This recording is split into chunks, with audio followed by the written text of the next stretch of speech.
We're back again. It's another week of Different Kind of Genius. I'm your host, Andre Kufe. Big shout out to Griffenberger once again for holding us down. They always do that. If you're not eating their food, you should be. Back to everything as usual. This week, it's always a special guest. But this week, it's someone that really does some dope stuff from Geelong. And he's probably one of our most influential creatives. With me today, I got Joshua Maxwell de Hoog. What's going on, bro? How you going? I'm good. How are you? Really well. That's Thanks. all right. Thanks for having me. Bro, thank you so much for coming on. I understand, you are a busy man. Yeah, I try to be. You tried, you're hard to catch as well. You've been overseas for so long, I was like, when do I send this message? Liam's like, he's back. I'm like, all right, we'll do it now. Awesome. No, but kick things straight off. What does a man like Joshua do? There's both few and many things that I like to do. I guess my primary focus is running an art space called Analogue Academy, which is in Geelong in the centre of town. We've been running that for nearly 5 years. It'll be 5 years in October. That sort of functions as primarily a film lab, but we also run lots of different arts events. Like exhibitions? Exhibitions, jazz nights, spoken word nights, talks, life drawing, and lots of creative gatherings, as well as we try to just be a home for creative people, a place of conversation and definitely photography related issues and questions we can facilitate with. But that's my primary working focus. And then outside of that, I am playing a lot of music and drawing and making my own art as well. Just doing creative things. Yeah, having fun. It's like you really do the most as well. But break down Analogue Academy a bit more. Why was that an important space to have in Geelong? I think I saw a pretty common theme of creatives of our age, my age, moving to Melbourne. How old are you, just for reference point? 25 now. And as we were graduating and leaving school, most of the creative people were leaving Geelong and going and playing music in Melbourne and showing in Melbourne. And Geelong didn't really have this massive creative hub, nor did it have a creative community. And I wanted to stay in Geelong. I really love Geelong as a city. And I thought the best way to stay here, yet still have the things that feel necessary as a maker, was to run a space myself. And then at that point, film photography, and still at this point, was a massive passion, and it seemed to be a viable way into having a multidisciplinary art space, but also having some sort of business side to keep the income coming in. Keep the income coming in and keep it running, and also be open. I think the most important thing is to have an art space that is regularly open. A lot of contact hours, as opposed to a gallery, which is sort of, it doesn't build that community because it's only open for the night. Okay. But if you have something that's regular, it allows for people to come in and meet other people in the space, and yeah. Well, as you said, it creates that perfect hub. Yeah. You said a lot in there that I wanted to unpack. How was that possible coming out of school? What steps did you have to take to do that? Or did you just sort of throw yourself in the deep end? Yeah, it was a bit of a convoluted start. So first leaving school, I started working as a photographer full time. Just solely or Nah, for Arthur Reed Photos, which is a school and graduation photography. Okay. So I was taking your traditional school portraits. True. There's money in that though. Well... Or it seems like there's money in work. Yeah. I mean, there is money in work. Yeah, yeah, and that was sort of the primary reason. It definitely wasn't the long-term career idea, but I wanted to build my photography skills, and it felt more like I was going down the path that I wanted to than study would have felt. Instead of going to uni? Yeah, instead of going to uni. So did you never went to uni? No, so I was pretty lucky really to get the job that I did. I'd started shooting in year 8, and just kind of shot heaps for the next 4 years whilst at school, taking as much time away from school as I could to photograph. And What were you photographing at the time? I was shooting fashion photography primarily. True. But portraits as well. And that was beginning to gain a bit of traction, and I had lots of publications which I had my work in. Is that where you submitted your work to go in, like, just like magazines, Yeah. books, that sort of thing? Yeah. Initially it started with like online self-submission based magazines. Okay. And then from there I got a few commissions from like jewellery companies and different fashion brands that wanted me to shoot for them. And like what's commissions? As in when they approach you and they pay you for the job, as opposed to like a self-funded. Well, initially I was self-funding all the film and shooting and then sending it off and hoping someone would accept it and publish it. And I just kept doing that with every bit of money that I made. I would spend it on film and practicing and shooting. And So you'd reinvest in yourself. yeah. And how long, like, so take us back to when you were doing the photography for like schools and stuff. How long were you doing that for before the opportunity of Analogue came about? I did that till I was 20 years old. So I did that for nearly 2 years. I did it for two seasons. So they usually have 6-month seasons and then like a kind of dry spell in the second half of the year.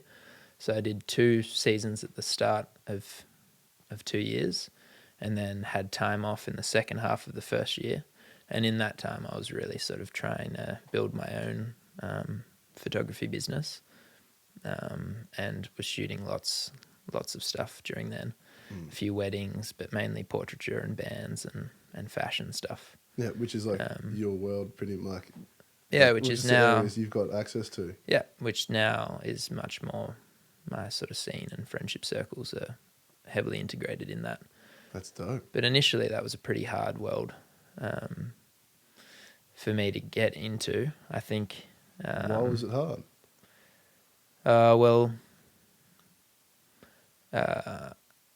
I think fashion is often paired with money, Mm-hmm. and I don't come from a background of wealth at all. And then shooting for publications and stuff like that, they often have photographers that they'd worked with for years, and I was just a new photographer on the scene trying to make a name for myself. Oh, so it's real clicky kind of thing. Yeah, I think so. But yeah, hard work and the continuation and regular shooting slowly. It was a slow build, but got somewhere in the end.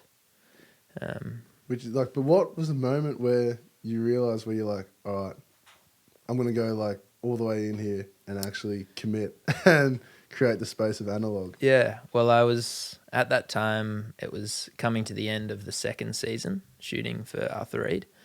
And I knew that I was about to have 6 months where I'd go back to freelancing full time. Mm-hmm.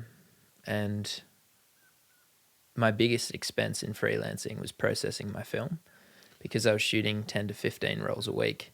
That was a good, $200 worth of processing each week. Yeah, it's not a cheap experience. Yeah. So I thought, if I'm shooting this much, why don't I just buy a film processor? And I had lots of friends that were into film photography, and then I could subsidize their rolls and process them as well. And I thought that maybe I could potentially swing it into a business. And then another guy who I was working with, James, who's now my business partner at Arthur Reed, I suggested the idea to him, and he said, "Oh, well, I'd love to help you fund it." And then from there, we just had the idea of buying a film processor, running a really small lab from his garage, and then we saw the space, which is now Analogue, which was a really dusty and dirty warehouse space, which kind of had become dilapidated from 50 years of no use. True. And we saw a lot of potential in there, although it was not in great nick. And on a side note, it looks great now. Yeah, thanks. But I think seeing the space changed the way in which we wanted to run the business. Seeing that we could have a space that large was like, well, then we can just further the business straight away. We'll go into running it as a cafe, having, big open hours, having the gallery space, doing all these other creative events, having it for parties and gatherings and stuff like that.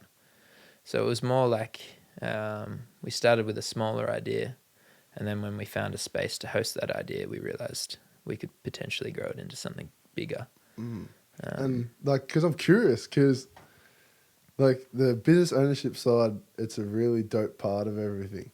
So did you have to pitch that to did you have to come up with a business plan or anything? I guess from a professional sense, we did it really wrong. We didn't have a huge business plan. The idea was just to, I guess when we had our first business meeting, the primary focus was let's get more enjoyment from work and not work as hard. That was the premise of the business. Yeah. So it was like, how can we create something that's sustainable, but also fulfilling for us and allows for us to have our creative projects outside of work or within work if they coincide. But I think the primary objective was to have a better work-life balance and find ways to live cheaper and simplify, I get you. as opposed to, it's never been about making money. And I think that's probably one of the main reasons we've been able to survive is the fact that it's never really been money driven. And so what drove you? Well, art drove me, and the freedom of expression and the power of expression. Why is that so important to you? I think it's the closest thing to humanity. Expression. Yeah, I think it's our only real way of finding self is through creative pursuits, at least for me. And it's definitely a coping mechanism for dark times. 100%. Yeah. So I think if we place a lot of value in that, in life as opposed to work, that work-life balance, if you place all your value in life, then you're going to have rewarding scenarios from that. You're 100% right. 100% right. And in what ways does doing art help you move through those dark times? In all ways. I think for me, it's really essential. It's an essential part of my existence to make. But I think just the ability to complete something is really wonderful for me. Being able to start and finish something. And I think often as creatives, we have lots of great ideas, but the actual finalization of those ideas is where, true joy comes from. Even if they are a flop, even if what you make is unsuccessful or didn't live up to your expectations, to complete it, there's a lot of reward in that. 100%. That's one thing that I try so much to do myself. When I've got an idea, I just execute it. Yeah. If it's a shit idea, I'm like, at least now I don't know. Yeah. At least now I don't have to think about it. I'm Totally. like, that was a trash idea. Yeah. But then not only that, everything that I execute on, I learn from. Mm-hmm. So even if it is a bad idea, there's something that happens in that horrible process where I'm like, that was cool though. Totally. I want to somehow try and recreate that great experience into other good ideas. For sure. And in the making process, things change from what you thought they might be entirely. And that's often where great ideas come from, I think. True. I guess you give us an example of that. Well, for me, Analogue is my big example of that. Is we wanted to start it as this small lab, and then we found a space that allowed for more. And then now the thing I love about it most is the stuff that we never planned on doing first. You know, it's all the stuff that came as a means to an end.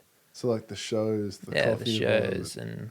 and, the service of a beer on a Friday night or the jazz nights and, yeah. It's like, it's literally just fulfilling stuff.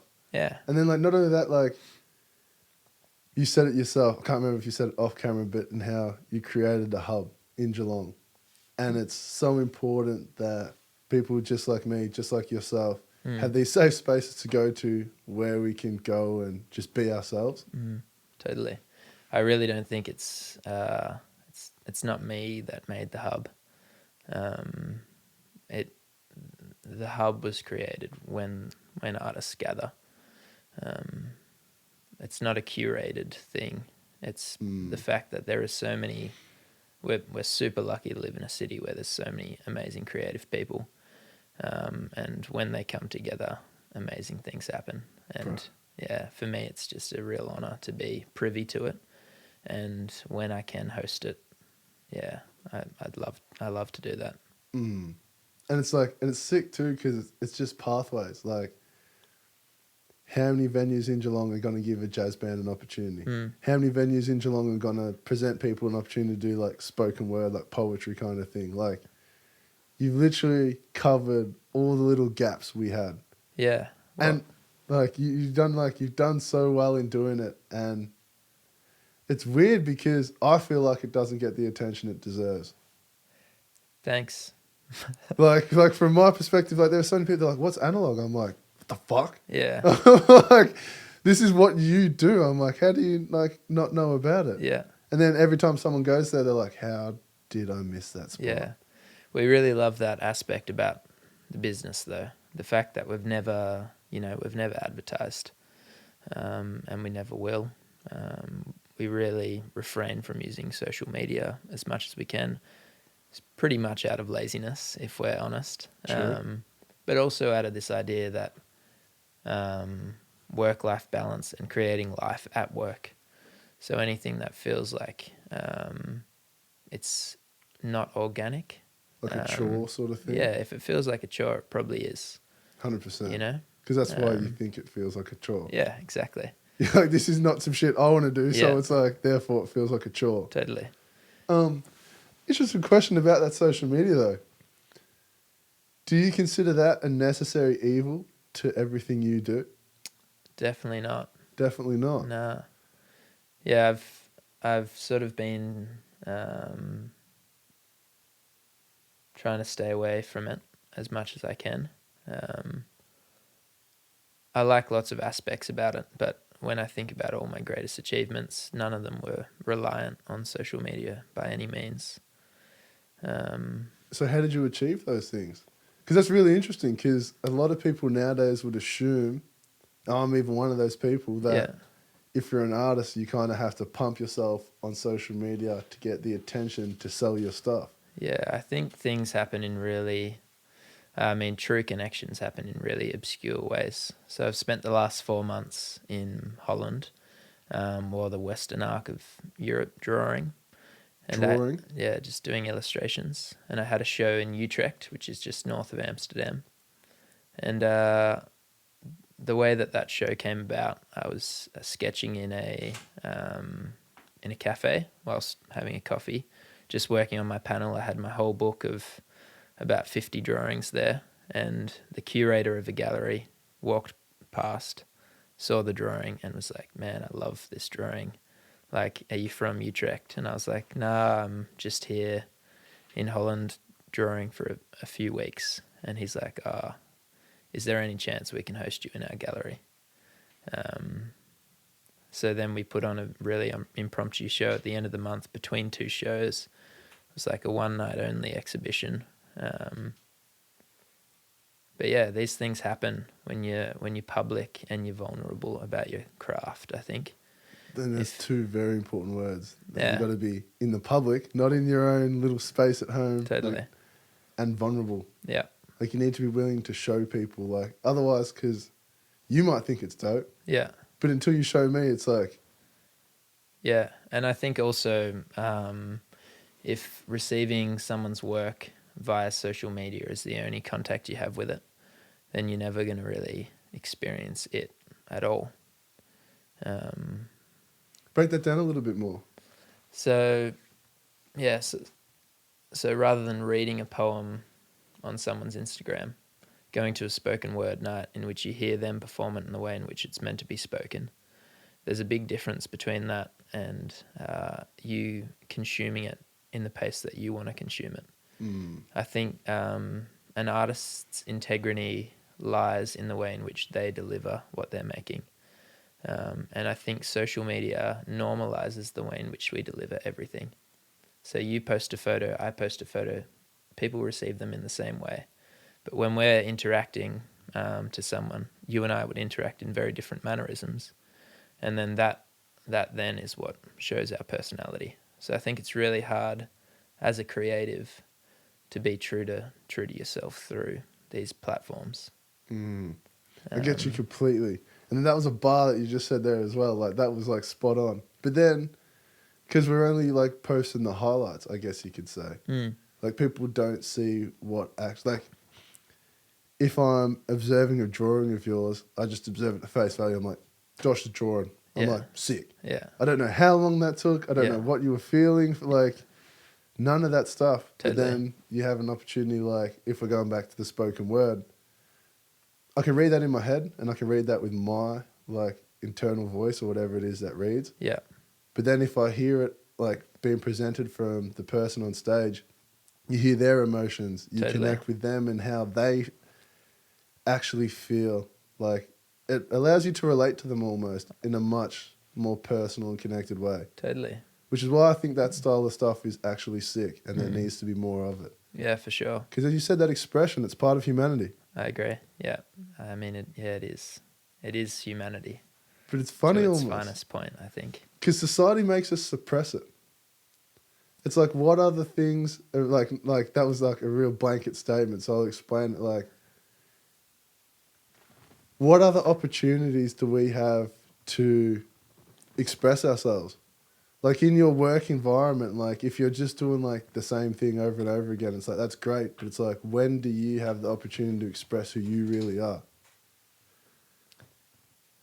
Yeah, I think I don't think society makes us do anything. I think we allow ourselves to be curated by society. So this idea of like society doesn't let us do that, I think that's more the environment that we've curated for ourselves. 100%. If you live in a place or have a friendship circle or a creative circle that doesn't let you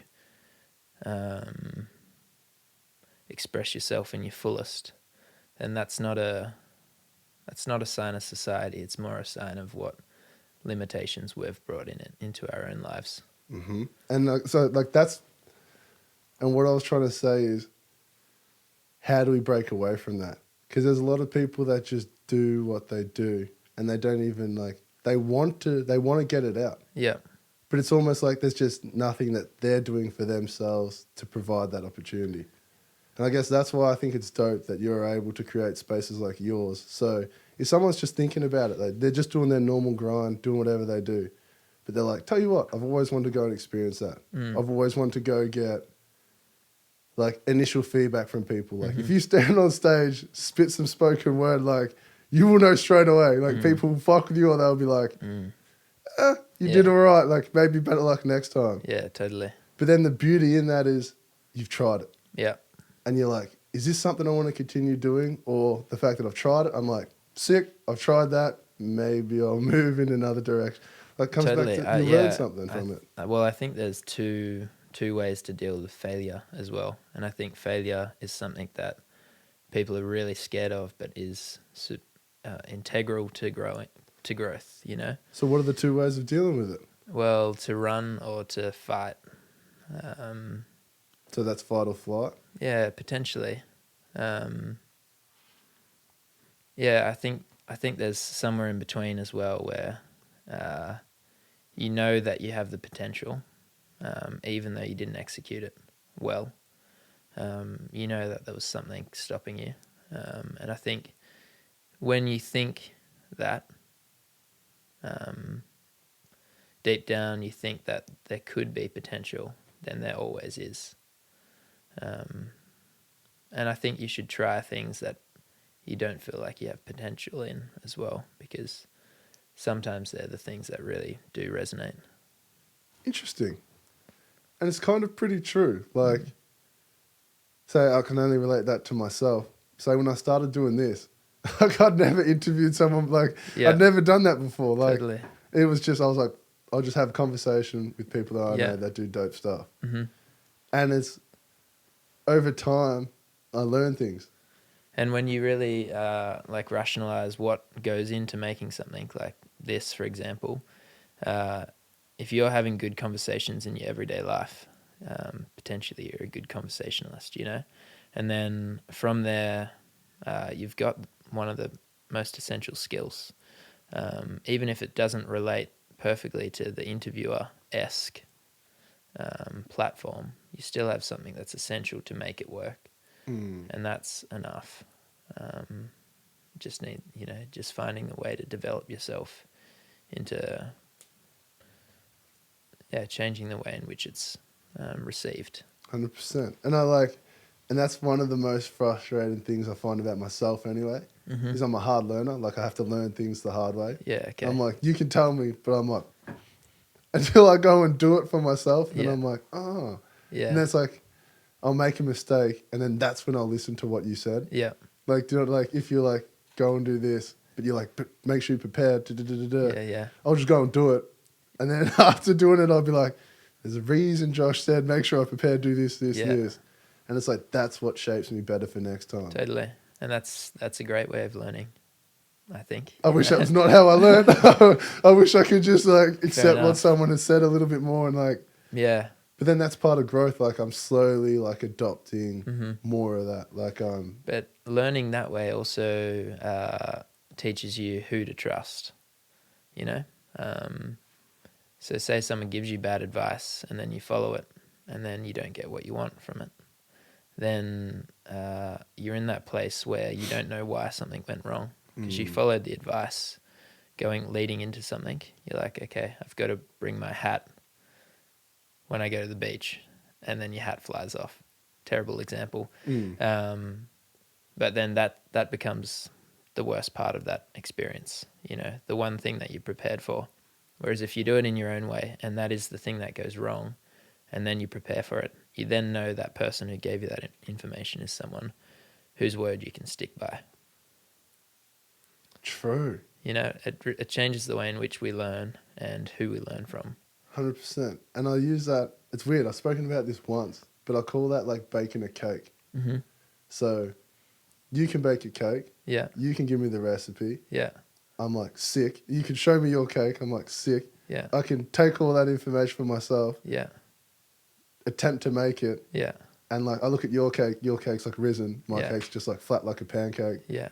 And for you just wrote flour. And I'm just like, oh, I didn't realize you meant self-raising flour. Yeah. Like, Totally. like that's like, you know that was the case, but just because you've given that to me, it's like, I'm not going to learn that until I do it myself. Then I'm like, if I don't want a flat cake, next time I have to make sure I use self-raising flour. Yeah, totally. And it's like, and so many people do that too. So many people will like throw 2 cents at like something you're doing. And you're like, what the fuck? Yeah. Like, have you done this? Yeah, I think that's super common to criticize what you don't know. I don't think it's super necessary.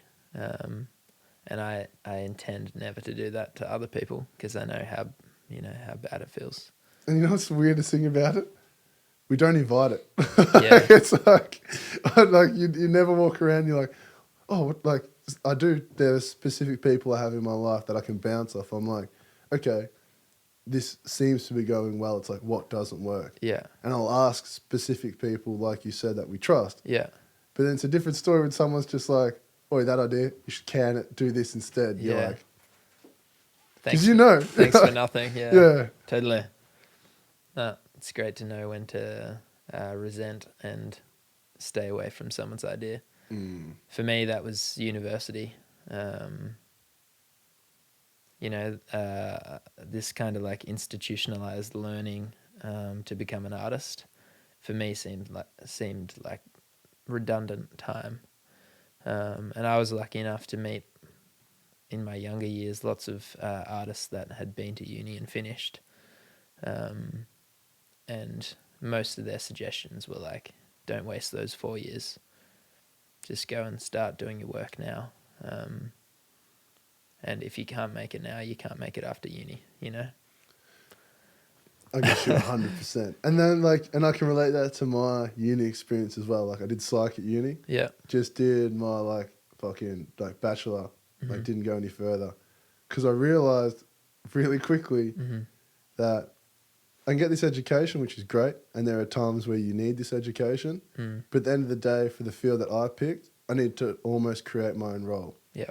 Unless I want to move into social work, youth work, blah, blah, blah. But to be a psychologist, you have to create that for yourself. Totally. And when that clicked, I was like, well, I think I've still got a bit of time. Yeah. So I'd rather go and try the things that I want to try first. Totally. And then if they don't work, then all right, sick. I'll go back and finish it, grind it out. Yeah.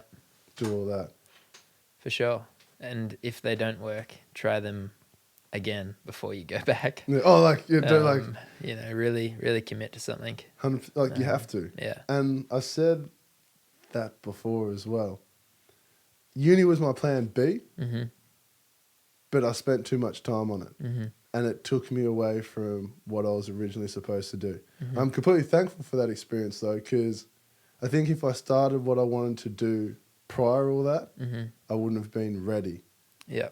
Mentally, I wouldn't have learned the things that I've learned. I wouldn't have experienced the things I've experienced. So that whole opportunity, I'm thankful for, because it shaped me and almost gave me the confidence to do what I'm doing now. Totally. That's great. But then there's part of me that's just what would have happened if I'd started such a long time ago? Yeah. I mean, you'll always live in that what if state. I think everyone dedicates a lot of time to thinking about what if. But there's better things to focus on. 100%. That's one thing I definitely don't dedicate a lot of time to it. Yeah. But then it's different now because I'm also executing. Mm-hmm. So it's if I thought like that, I wouldn't be able to execute because I'd be stuck in that what if. Yeah. Where it's now I'm just do. It's Yeah. you just when now that I'm doing, my biggest problem is reflecting. Yeah. Because everything's this happens on a weekly basis. Mm-hmm. So say for example, for 1 week, focus on your episode completely. Then I have to move straight on to the next one. It's there's no time to even think back, reflect, and be that was an enjoyable experience. Yeah. Yeah, that is hard to find time to reflect. And I think the world is kind of curated for people who are in creative energy enterprises or who are pursuing creative pursuits to not really have the time to think about it. Interesting. I think I think there's lots of other jobs in which you can work a few days a week and then relax and be able to live pretty well. Bro, I get you 100%. Yeah, but being a creative is really something you're going to commit to every day of the week. There's going to be every day of the week. Yeah. And long nights. Yeah. My mum, it's so funny. I said this to my mum. She's like, how's it all going? I'm I handled all the responsibility that I once had. Yeah. And now I've got even more. Yeah. It's really in what I was doing, the 9 to 5 I was doing. And then this is the strength of a 9 to 5. When you work a 9 to 5, you get a break. Yeah. You get a guaranteed break. Yeah. Come 5 o'clock, your day ends. Yeah. Until tomorrow. Uh-huh. And then the beauty of it is to get annual leave, blah, blah, blah, blah, blah. Mm-hmm. When you do this, there's no break. Yeah. It's I don't have to do my shit. Yeah. That just means it won't come out. And then the next day it banks and banks and banks. I think the good way of looking at the difference between a creative life and a working life, let's say. So working life is 9 a.m. till 5 p.m. And then a creative life is 5 a.m. till 9 p.m. Bro. And I'm not a morning person, so for me it's It's the 5 to 9. Yeah. Yeah. It's literally like, for me, it's even worse. It's like 12 to 12. Yeah. Because I'm just like, much more better functioning in the midday and sort of staying up late Sure. at night Yeah. than getting up. Yeah. Okay. Which is just like, everybody's different, but that's just to me, I'm like, it's too hard. That was one of the hardest things about 9 to 5. Like 9 o'clock mornings, like I don't know, I just really struggled. Yeah. I'm the opposite. Starting work at 9 is way too late. True? I just sit around for 4 hours in the morning being like, what am I meant to do, you know? Interesting. And then, So that's another reason, like working for yourself is really good because you can work on your own schedule. 100%. And that's one of the most attractive things for me. Mm-hmm. And I'm curious, just because you brought this up, and I've never even thought about it before, but what would your 5 to 9 day look like, usually, like the typical day? The typical day. All right. So, well, it varies every day. I really try and not have a typical day. Yeah. I don't really like routine in that sense. But this morning I got up and drew for about 45 minutes. What time did you wake up? 5:15. Yeah. And then at 6 I made a smoothie and then went into Analogue and turned on the processor and set up and started the backlog of film from yesterday. And then I had a coffee and went and I work as a picture framer as well. A what, sorry? A picture framer. A picture framer. Yeah. Is that just like putting... So making frames for art. Yeah. So that was sort of my lead into the working professionally in the post production side of things with film as well. So Frameline Picture Frames, who I had worked for, have a print lab as well as a framing lab, and I started in the print lab there, sort of managing the print and film side of things, and then moved on into picture framing and did my picture framing apprenticeship whilst running Analogue. So those 4 years were kind of like 100-hour weeks, pretty crazy times. So now I'm just back there 2 mornings a week, just for 4 hours. Putting frames together. And now I'm here, and tonight we have life drawing, and this afternoon I'll probably draw for a bit, write for a bit. And then that'll bring you all the way back up to 9 o'clock. Yeah, life drawing will finish about 9. And then because I think that was in essence of what I was like getting at. Like the 100-hour weeks, it's like, yeah, Jesus. Yeah. And they exist. Totally. And they catch you off guard too, because you don't expect it.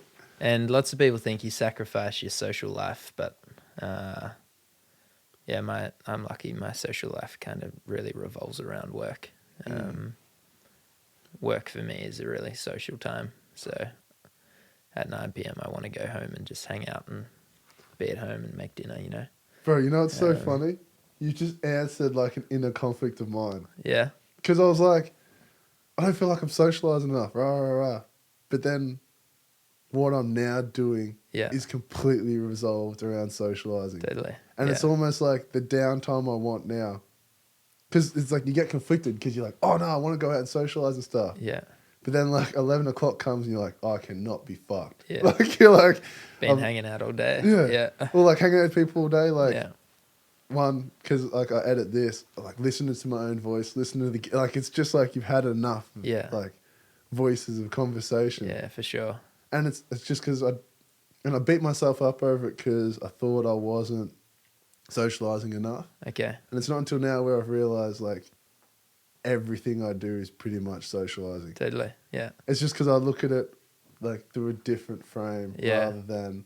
I look at it through a negative frame rather than a positive one. You probably look at it still as a working lifestyle, the 9 to 5. You're still in that mindset where after work you go and socialise. But if you can actually socialise within work, it makes things a bit easier. Bro, it makes things much more enjoyable. Yeah, totally. And there's a reason we can get up every day and do like, not the same thing, but like keep working at our goal. Yeah.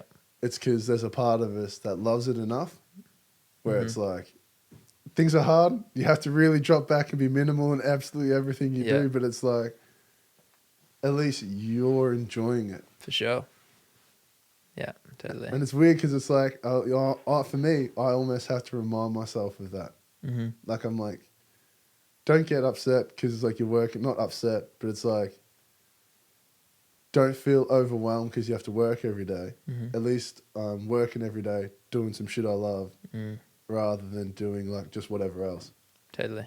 Yeah. And I'm just like, I'm fortunate, you're fortunate that we're two people that can experience that doing what we're doing. Yeah. I think it's also, take it with a grain of salt. It's also, it's silly to lie and say it's easy. It's not. Yeah. Like everything we've said, it's not. Yeah, it is. It does require due diligence and, a lot of sacrifice of certain things. 100%. But yeah, I mean, at this stage, I still believe it's worthwhile, and hopefully I'll continue to think like that. Well, I'm sure you're like me in the sense that we're comfortable with doing this. Yeah. If we weren't comfortable with doing this, we'd do something else. Yeah. Yeah. And it's like, if something else comes eventually, it's like, so be it. But it's like, for now, it's like, I'm going to focus on this. Totally. And we'll see what happens next. Yeah. But you, like, we were talking about it previously off camera. But I think one of the most important things I've seen you do, and that's not shitting on absolutely everything else that you do because you do the most, but that post about creatives. Yeah. Let's explore that. All right. So give the people an idea, like, what did you say? How do you feel about creatives? I think creatives are a really essential part of society. I think that most people are consumers. Most people consume more than they create. And I think we're either called to be creators or consumers. I think this idea of lying somewhere in between there,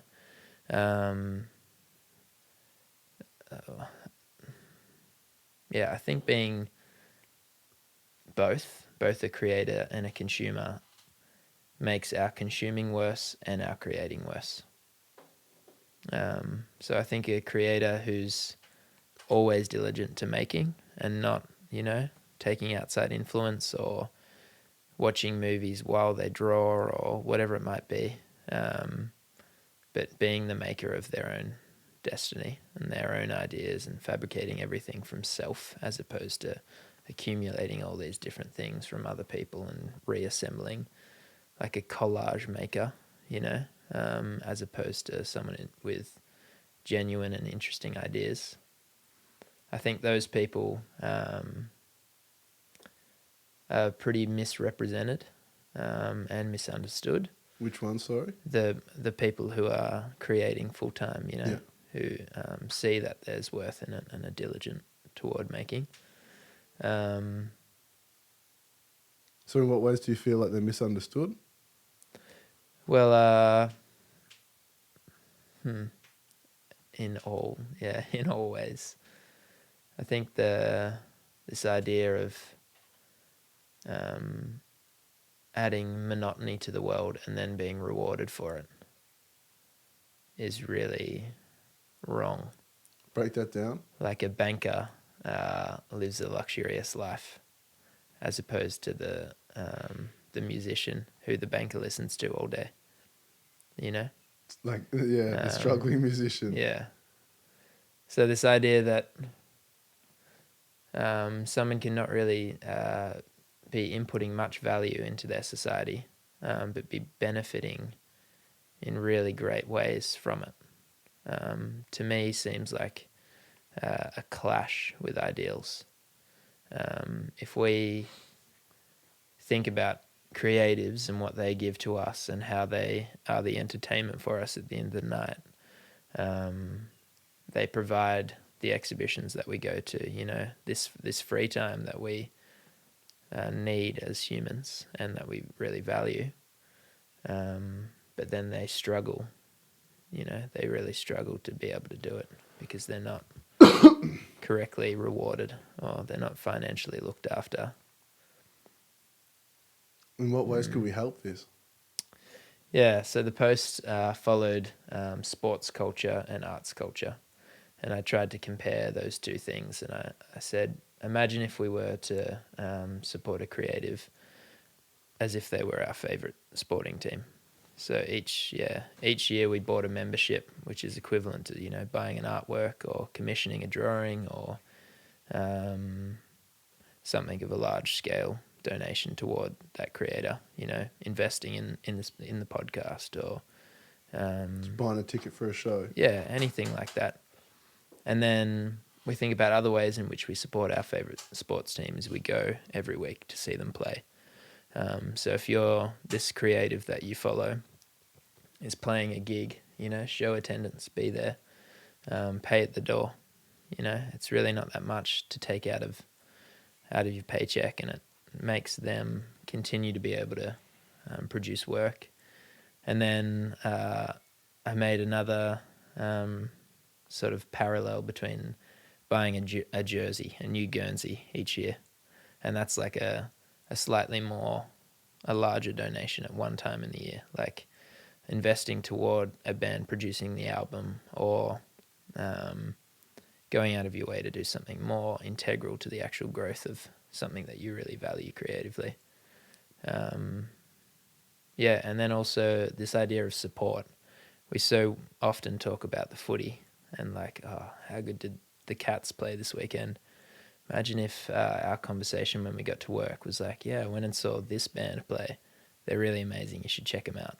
And we normalize that chatter within the workplace. It's a really great way to support local artists and musicians, but also normalize the role of the creative to bring it within society. And also I think sports culture is littered with lots of things that can be disastrous and negative toward people. Gambling. Gambling and misogyny and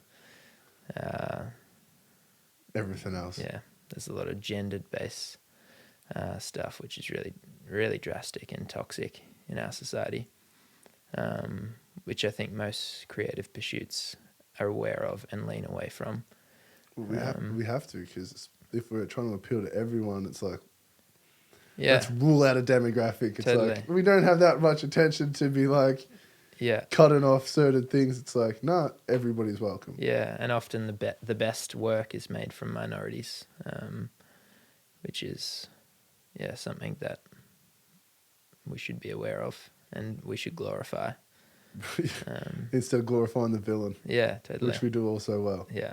Also well. Totally. But it's actually, I'm so happy that you were able to break that down completely, because it makes sense. Imagine, you're at Analogue. Like,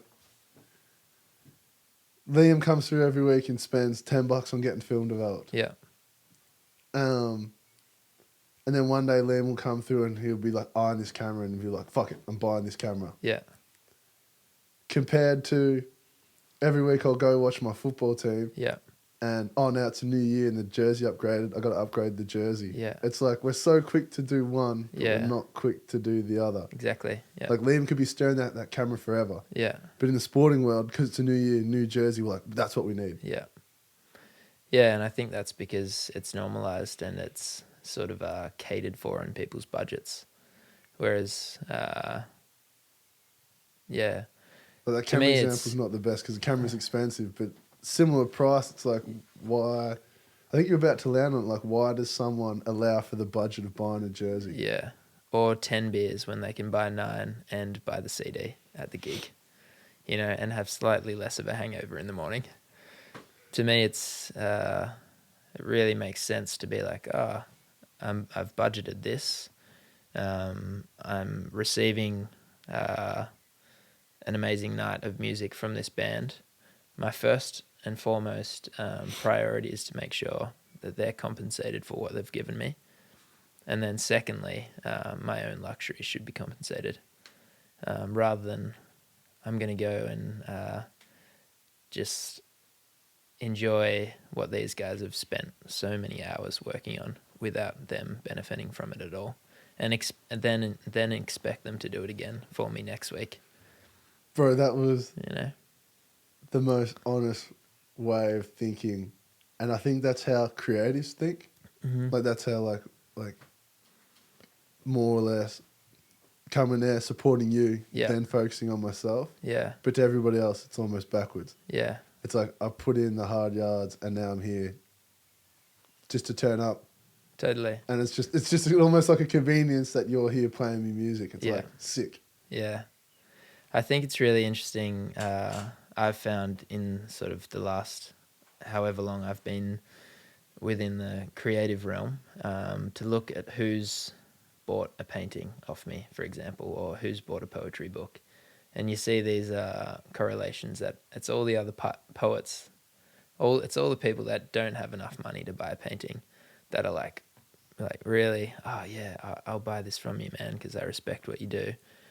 And all the people who could easily afford it don't, because they don't really understand how hard it can be.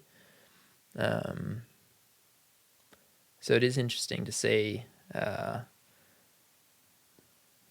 have a list of who bought the poetry books and realize that every single one of them's a poet, and all of them are struggling financially. It's a crazy thing. We're all helping each other live, but there's so many other people out there that could help creatives live, that receive the entertainment but just don't quite comprehend really how much goes into it. And then that's exactly like why I knew you'd be the perfect person to sit here and tell us that. Because it's almost like more people would probably do that if they acknowledged the thought process that went behind it. Yeah. Like I've never heard someone articulate it the way you just articulated it, where it showed me how I behave in those environments. Yeah. Without even being conscious of me doing that. And then, like, because you were saying it perfectly, you were like, it's like, why not drink 9 beers and buy the CD? So fuck it, I'll drink 10 beers and buy your CD because I've drunk 10 beers. So I'm just like, I'm like, now, like, my concept of money's sort of like out the window. It's like, I'll buy something to support you in some way. Yeah, but I think the album should be bought before the first CD. Like, that's the difference. It shouldn't be like, oh, yeah, fine, I'll support you. Like when you're already drunk. Yeah. It should be like, that should be people's integrity, and people's goal when they go and see something and they think, whoa, this is amazing. Mm-hmm. Don't let it just be amazing. Let it be amazing, but also know that you've helped them do it again.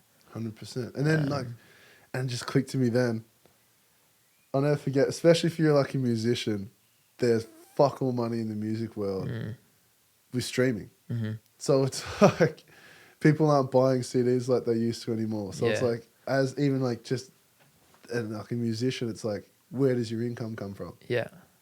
Yeah. Well, I think there's so many ways in which you can still support musicians. Like merch is awesome. Mm-hmm.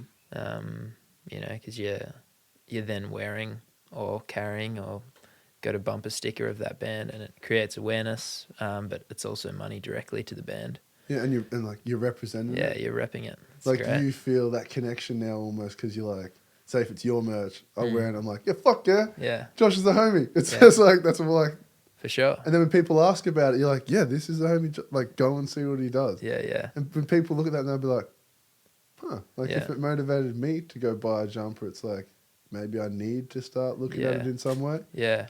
But then the weird thing is we get conflicted because we're like, do people want that from us?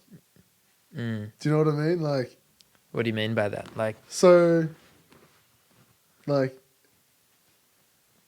it actually comes back to what you said in the driving factor of we're not doing it for money. Yeah. So it's like there'd be dope ways to support us through merch and stuff, like if we made merch, but it's like, because we're not driven by that, we're running a podcast so we can make money. Yeah. It's like when we have concepts that have something to do with making money, we feel bad about it. We're like, oh no, like as long as you watch every week and you like and you tell a friend, I'm like, fuck, that's that's more than enough for me. Yeah, totally. And I think there's heaps of ways to sabotage yourself like that. Um, yeah, I don't think, I mean, it's really hard to know where to draw the line, like where something becomes just a saleable item, Mm. you know, like when something turns from being an actual creative process into just being like the refabrication of an idea. I'm just polluting you, so like you buy something. Yeah, it's just like we make this really bad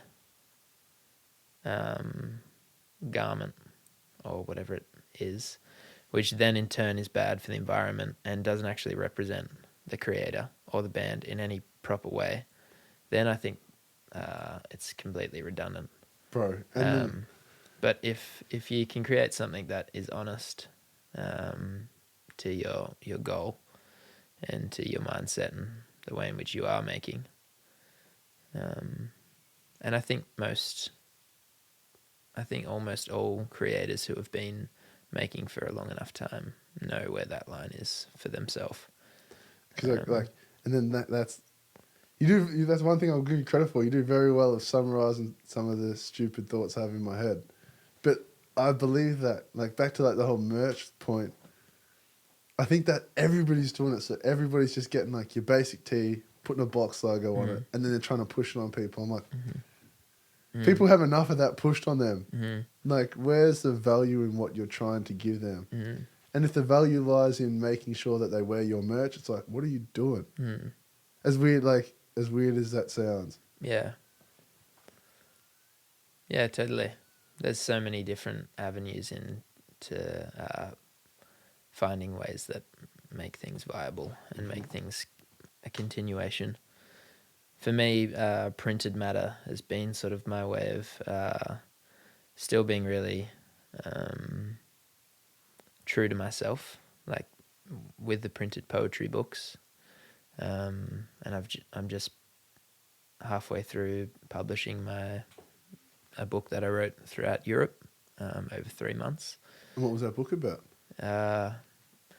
It's sort of a daily journal about my time there, written poetically. But I've returned back quicker than expected due to my father's illness. So it's sort of about navigating that as well, whilst being far away.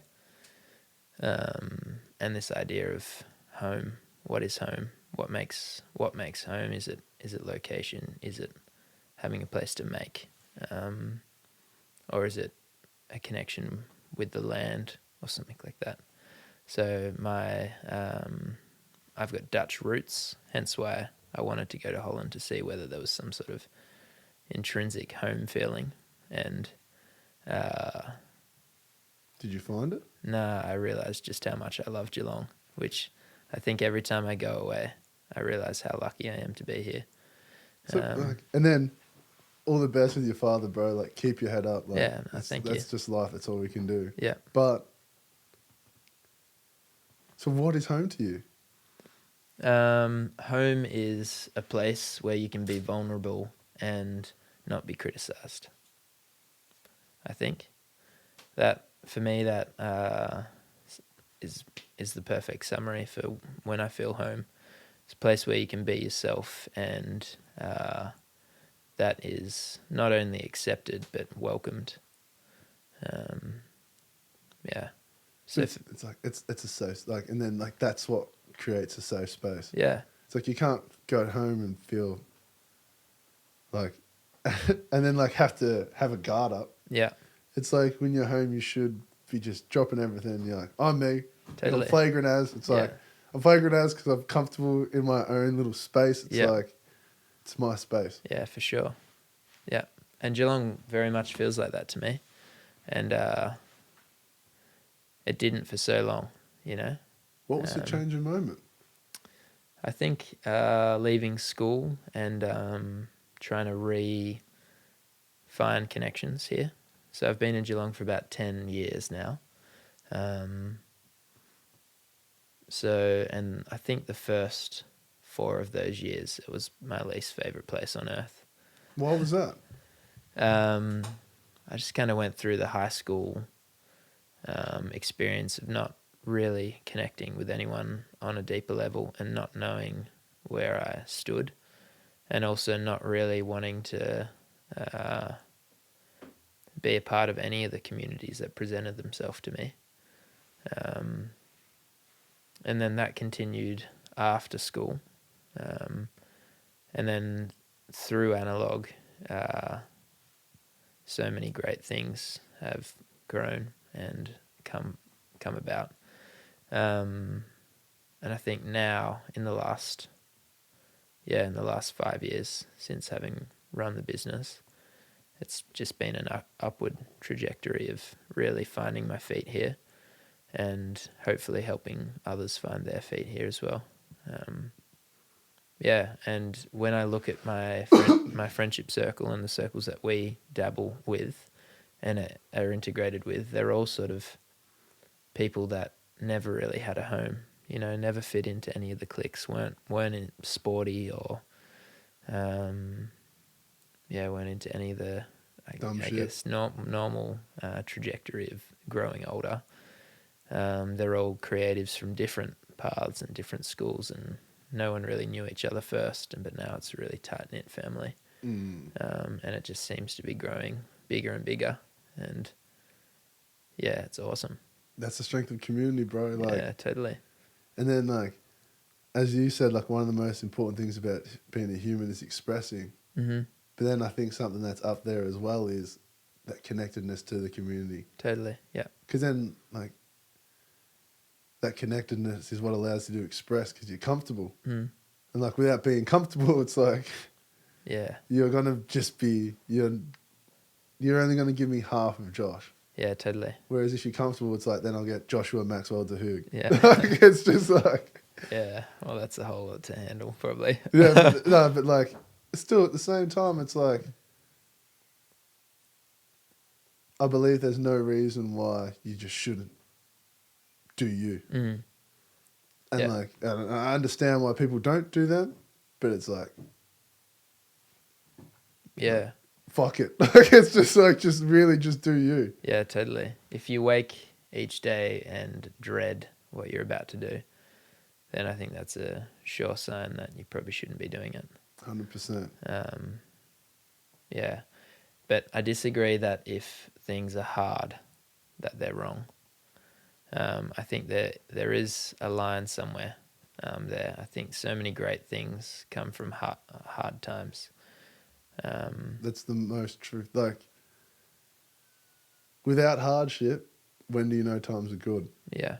If it's always just been flat line, you're just all right, this just is what it is. Totally. Yeah. Then the minute you experience a large portion of hard times, it's when you move out of that, you're oh, yeah, this is what it's like to breathe and wake up and be pleasant and Yeah. enjoy things. Yeah, and to navigate where that line between hard and dread lies, when something's just tough and when something's wrong, I think is when it conflicts morally with you. And I think being true to your morals and true to where you think you're meant to be and what you think you're meant to be doing, that's when you need to stand up for yourself. Yeah. Which it won't be easy, but it's you'll learn it just how everybody else learns it. Totally. Through doing. Yeah. It's and there'll be people who are there for you. 100%. Yeah. And I think that's what I try to always promote Analogue as, this place that if you are feeling isolated creatively, or if you are feeling like there isn't a home for you, then Analogue always welcomes its doors in. It's a place for all walks of life, and that's what makes it so diverse and interesting. Bro, and that's why I'll give you the credit once again. There have been, to my knowledge anyway, there have been a few more safe spaces around Geelong popping up, and Analogue Academy is definitely one of those to just nurture that creativity. Yeah. just like the piece of the pie that just allows people to all come in so they can connect and go away Totally. and like come up with the next new thing. Yeah. And we need more of that, especially nowadays where everyone's stuck inside, Yeah. stuck in their room, like doing their grind, which is dope. Do that, Yeah. but go outside sometimes. Yeah. Totally. Like just a little bit. Like Yeah. and like as you said, it's like nothing great will happen unless you're in the public Mm-hmm. and you're waiting to be vulnerable. Yeah. Like a lot of us assume that I can just keep working on my craft, posting it to social, blah blah blah blah, blah, and then one day it'll snap. Mm. But from everything that we've learned from you, it's like that's not how Yeah. that happened for you. It might happen for some, Yeah. but I like after you like hearing that like story from you, that's definitely a better way. Yeah. I think so. Because that's almost like, I believe, the universe rewards you for doing what you're doing. And it also shows an authenticity. It shows that you're not receiving sort of the glamour and the glitz from being well respected on a platform. You're receiving it because the integrity of the work is at a high level, and I think that's what we really need to aim for as makers. You know, having great integrity in the work and having honesty within the things that we create, as opposed to creating something knowing that it's gonna sell or be relevant. Get attention. Yeah. In fact, my last book was How to Be Irrelevant, was the title of it. How to be irrelevant. How to Be Irrelevant. Interesting. So I didn't even know you were an author. Yeah, just more poetry books. Okay. Yeah. Is that in Analogue? I've sold out of How to Be Irrelevant. I've You got, sold out. yeah, I've Well, got, fucking congratulations. thank you. Yeah, but my newest book, which is called The Good, the Bad, and the Poetry, that'll be out in about 2 months' time. And then I've got about 4 other books that I've released as well. Is there any other way to get a copy of the irrelevant one? How to be irrelevant? Or it's gone? Well, I don't know. I kind of like this idea of limited runs of things, you know, things existing and then them being replaced by the new. So maybe I'll do a reprint, but I think unlikely. True. No, well, like that was, I think, more for my selfish gain there. I was Yeah. like, Liam, if there's one of them in Analogue, like, you better come back with it. It's There's a couple of Dutch Licorice, which was my first big publication. Dutch licorice. Yeah. What was that about? I drew a drawing about my day every day for a year, and it's the scans of every single one of those, and it's mainly illustrated but with a bit of writing. It sort of goes through a pretty dark patch of dealing with mental health issues and trying to remain diligent in making. So, yeah, which I found a really hard thing to navigate. And during that portion of time, Dutch Licorice was sort of the only thing to come from that. Yeah. Yeah. That's like, and that's just powerful. Like, the fact that what you're doing allows you to, like, alleviate, like, the dark times of mental health through just getting it out. Mm-hmm. And then, like, in the world we live in today, one of the contributing factors to, like, large mental health issues is, I think, the inability to, like, at least release and let go. Mm. That's why it's so dope that what you do creates that opportunity. Mm-hmm. Like, you're able to feel a certain way on that particular day, draw it out, like, actually think about it, actually sit with the idea, offer your 2 cents on that, like, feeling, that, like, state, Yeah. and then flipping the page Yeah. and moving on. Totally. Well, initially that project was not meant to be seen by anyone. It was done as a way of dealing. It was a coping mechanism through that sort of dark time. And then at the end of completing what I didn't even know was a project, it was just something that I was trying to force myself to do every day. It's like, at least, I know you don't want to create right now, but at least just do one drawing and write about your day. And that was like all I did during that time. It was like, that's a small thing to ask yourself to do, but at least be diligent to that. And it's like getting up in the morning and making your bed, you know, instead of leaving your bed messy, knowing that you've got tight sheets and your bed made. When you go to bed that night, you're going to have a better sleep, you know? And for me, doing the drawing every day was just like a way of hopefully in the morning waking up and feeling a bit better. And then my partner at the time, even though it really sort of didn't super positively portray our relationship, she suggested that I should release it, which is a massive credit to her. And then, yeah, I gained a lot of freedom from getting it all off my chest. There's, a lot of vulnerability in there. And then that was sort of the beginning of understanding that my vulnerability is my power. So I talk about, my mental health issues with anyone who needs to hear it. And I talk about, my insecurities and put them on the table as soon as I can. I like people to know my flaws. And then, I think then you get a good gauge of how people interact with you and whether they're there for the right reasons as well.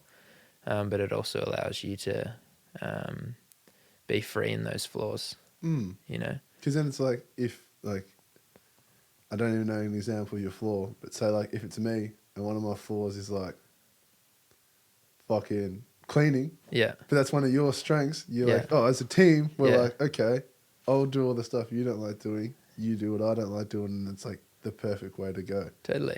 Yeah. Rather than me just lying about it, doing a real shit job, and you being like, what the hell is this? Yeah. Yeah, for sure. Yeah, finding ways to... I think if you're honest with those that you surround yourself with, you find ways to help each other out. And that's what good friendship looks like. Straight up. Yeah. And then, like, I think that's one of the contributing factors to helping people grow as well. Yeah. And execute bigger and, like, greater things. Yeah. Like, you can only do so much on your own. Yeah. Only so much. But then with other people, it's like, fuck, it opens up another door. Totally. Opens up a whole other realm of opportunity, and just, if you want it, go get it. I think of a story that really relates to that. So Lowercase Poetry, which is the poetry night that we run, which we've now been running for about 3 years. What days are that? So if people are interested? It's the first Thursday of every month. It starts at 6:30 p.m. at Workers Club, Geelong. And basically the night, there's a theme released the month before. And usually 20 to 30 poets get up and speak something that they've written on the theme. We make a publication each month, which is there for $5. It's gold coin entry, which is for the Indigenous Literacy Foundation, which we've raised about $6,000 for since running Lowercase. But the actual startup of that, when I was in year 11, I released my first book of poetry, which was called Eczema. I had really bad eczema then. True. And would get it in every change of the seasons. Interesting. Yeah. But I just kind of wrote some poems about that and high school and getting high for the first time and all these like things that you... New experiences. Yeah, experience. And I released this book with illustrations called Eczema, and I was really proud of that book. It was sort of my first publication, and it was a really exciting time. But it was received with some criticism by fellow schoolmates. I just got bullied for We're irrelevant now, so it's like, fuck them. Well, they didn't get it. They were just sort of people in our circle. And that was when, I guess Facebook was first kind of like starting up. And I shared that I'd made this, and lots of people just commented pretty negative things. It's like my first cyberbullying experience that I received. And And probably one of like the first like ways to be cyberbullied yeah, almost. yeah, it was back at the very beginning of So cyberbullying. there's no way to cope with it. You're like, what the hell do I do? Yeah. And it was a really weird scenario as well because I wasn't friends with either of these guys. But there was a mutual friend and they'd seen it and then shared it. And That's what opened the door.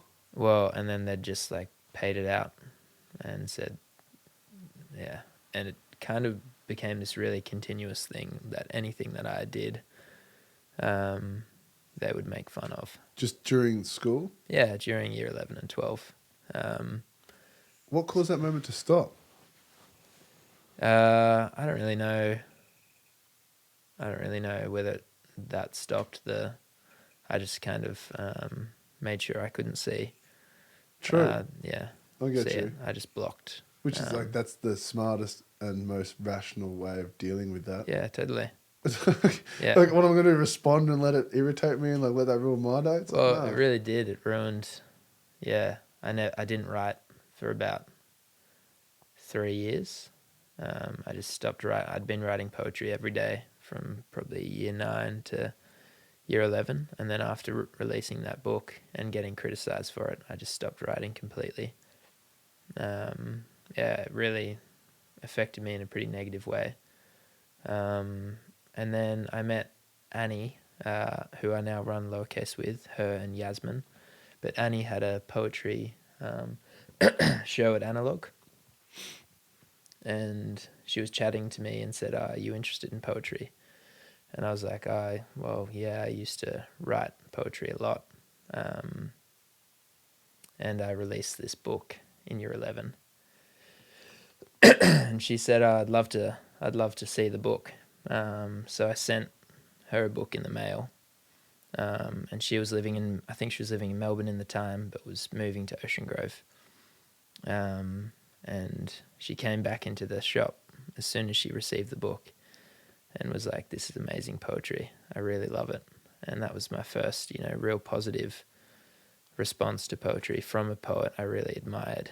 And then her and I decided to start Lowercase together. But there was 3 years there where I just didn't write because I was worried and, ashamed and self-conscious about my writing because 2 people I didn't know cyberbullied me about it, which in hindsight is a really silly thing to have let me stop. But when you're at that age, it's hard to see any positive, like poetry really wasn't bringing much joy into my life. It was just this thing I was doing. And then the first time I tried to share it outside of me, I was criticized for it. So I was like, okay, I'm just going to stop, But you've done so well in moving through that.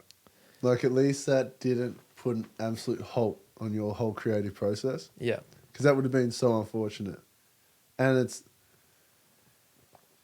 it sucks because like that happens more often than not to people when they try and share some stuff that they've done with the world. Yeah. And like, which comes one of the harsh things about being a creative, like your skin needs to be kind of tough. Yeah. And like, which never happens automatically. Like you learn that, like whether it be through school and then now you do creative stuff and you can just brush it off. But it's so unfortunate that instances like that happen. But the one positive is, at least you pushed through it. You never gave up. Mm. Like, because that conversation could have gone a whole other way. Like, she could have asked you about your poetry and you're like, no. Yeah. Like, you've just still got that block on you where you're just like, no. Like, Yeah. you don't want to share it at all just because of 2 people you didn't know. Yeah. It's opinions. Yeah. Yeah, totally. And it's hard work because I'm like it'd be such hard work. Like, I've yet to experience something like that. So it's like, I couldn't even begin to imagine how that would have felt. Yeah. But at least you found the strength within yourself to move through that. Yeah, eventually. Eventually. It definitely wasn't quick. But I think... It wasn't supposed to be quick either, though. Yeah, maybe. It would have been much better if it was quick. Yeah, I think it would have been. But Lowercase now is amazing. So I'm really thankful that it, well, I was able to overcome it, and then now we do have this platform and lots of young writers who I can then support who might have other friends that would criticize them. I can be the support for them instead of them only having people that are like, why are you writing poetry? You know, for me, it's really nice to invest in the people who do come to Lowercase and ask to see what they're writing, and, you know, and be the opposite of what I received at that. Brandon, that's literally what I was just about to say. I was like, that's the most positive thing about that. At least you're now, I don't like using the word like role model, but like you are that role model. You are that leader of that sort of group. So if they have any similar situations to what you experience, you can just stamp that out. And you're like, nah, fuck them. Yeah, yeah. Like, I think your shit's dope. Yeah. And like, I actually do what you're doing. Don't be swayed by the opinion of like two people that Totally are just bored on the internet. Yeah. Because at the end of the day, that's pretty much all it is. Yeah, or envious. Yeah. Or envious that you're doing something. And there's a lot of people out there that want to be doing something. And I just think anyone that's doing anything but really committing to it, all power to you, you know? 100%. Yeah, whether it's something that I really resonate with or something that is sort of outside of my interest, I still think it really holds its place and worth within society. Because like your belief, it's one of the most important things a human can do. Totally. So it's like, just go and do it. Yeah. However you interpret that, go and do your version of that. For sure. It's sick. Yeah. So I guess what's next for Josh? Hopefully lots. Hopefully lots. Yeah, I'm really excited for the next little while. Like if there's anything that's coming up, that's like, use this as an opportunity to plug yourself. Like. Sure. Okay. Well, we've been running Jazz in a Hat, and the premise of Jazz in a Hat is we get 20 musicians, we put all their names into a hat, and we draw them out, drums, bass, rhythm, lead, and then they play a live improvised set for an hour. We do that once a month. So we just had one on Sunday past, and the next one is Sunday the 24th of November, and then Sunday the 15th of December. So 2 more Jazz in a Hats for the year. We have one more Lowercase poetry this year. When's that? First week of November, which it's a Thursday night. I think maybe it's the 12th. This will come out after that. Yeah. But that's all good. Cool. We might even try and like, Liam, I know what we've got coming up. Let's go do that. Nice. Yeah, awesome. What else? So yeah, I'm going to be releasing my book, The Good, the Bad, the Poetry. I have an album with my band, Final. The album name's called Dromen. Dromen. Which means to dream in Dutch. Say that word one more time. Dromen. Dromen. Yeah. Text me the spelling of that. I'm curious. Dromen. Dromen. Yeah. Dreamin'. Dromen. But I also like separating the DR and Omen. So it's like Dr. Omen. True. Which kind of also ties in. But basically, we've made this concept jazz album about 6 different sleep states. So we've written a song about those different sleep states and recorded them, and we'll release that. That's on the 26th of November at Courthouse Theatre. Okay. And we've made merch. Going back to that idea of finding ways to support an artist, we've made some tote bags. You know what's really funny? When you said the name of that brand, I was like, I'd fucking wear that on a hood. Yeah. Like, it actually went through my head. I was like, I'd wear that on a hood. Yeah. And Riley McDonald, who's our bass player, has done the designs for that, and he's an amazing designer. Super excited to see them in the flesh.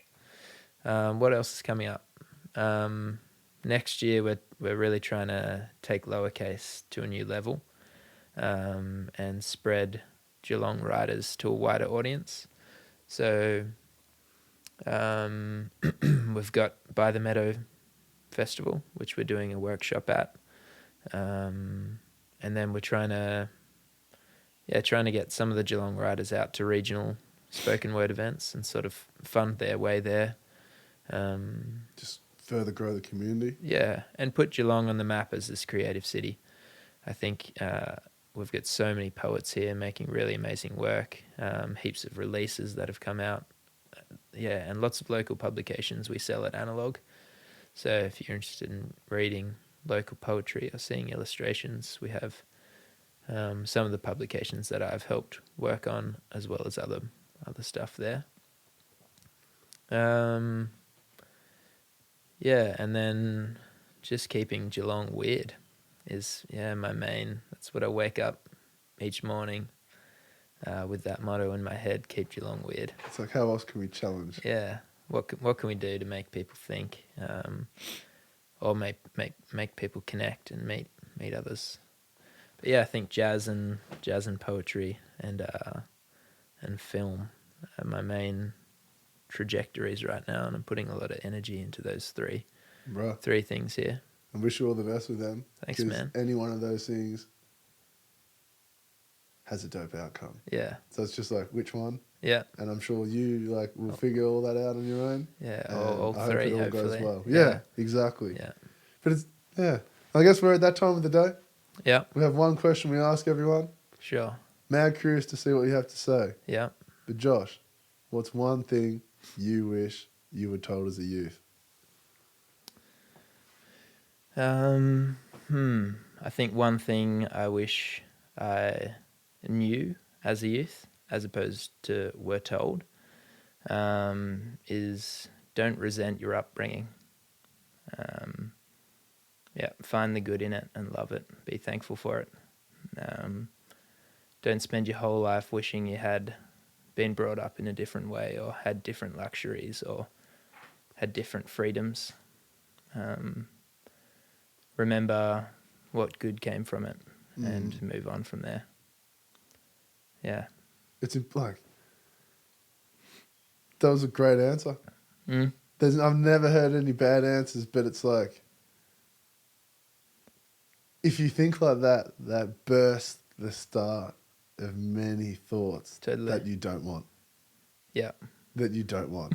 So it's almost like, instead of focusing on all the negatives, try to see the light. Even if it's a little bit, there'll be a little bit there when you focus on that. I just think so many people presume that money or education or